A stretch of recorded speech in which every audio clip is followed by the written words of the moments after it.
ముఖ్యమంత్రి నమస్కారం. సో ఈ రోజున భగవద్గీత అనేటువంటి గ్రంథం చాలా చాలా పవిత్రమైంది. ఎంత పవిత్రమైంది అంటే న్యాయస్థానంలో వారి చేత అది నిజమని చెప్పడానికి మనం భగవద్గీత మీద ప్రమాణం చేయండి అంటారు ఫస్ట్. సో అంత ఇంపార్టెన్స్ ఉందండి ఆ గ్రంథానికి.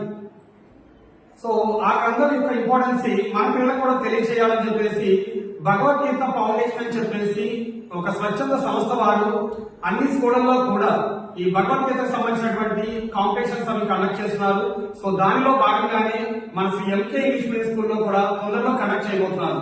సో దానిలో భాగంగా మన వెంకట్రావు గారు వచ్చేసి మ్యాథ్స్ సార్ వచ్చేసి భగవద్గీత శ్లోకాలు మన పిల్లలందరికీ కూడా నేర్పించాలని చెప్పేసి మంచి ఉద్దేశంతో ఈ రోజున చాలా మందిని సెలెక్ట్ చేసి వారిలో ఒక 1 వీక్ 10 డేస్ ప్రాక్టీస్ ఇచ్చిన తర్వాత ఎవరైతే బెటర్ గా ఉన్నారో ఈ రోజున 30+ స్టూడెంట్స్ వచ్చేసి భగవద్గీత బుక్స్ డిస్ట్రిబ్యూషన్ కానివ్వండి, అదేవిధంగా శ్లోకాలు నేర్పించడం కొంత సమయం కేటాయించడం జరిగింది. సో ఈ భగవద్గీత అనేది ఫ్యూచర్ లో మన చదువుకునేటటువంటి బుక్స్ లో వన్ ఆఫ్ ది సిలబస్ కింద కూడా సెంట్రల్ గవర్నమెంట్ వారు కండక్ట్ చేయబోతున్నారు. సో దానిలో భాగంగానే మన స్కూల్లో భగవద్గీత పారాయణం చేయిస్తూ పిల్లలతో దానిలో ఎవరైతే నిష్ణాతులు ఉన్నారో ఎక్స్పర్ట్స్ ఉన్నారో వాళ్ళకి ఎగ్జామ్స్ కూడా కండక్ట్ చేసి సో దానికి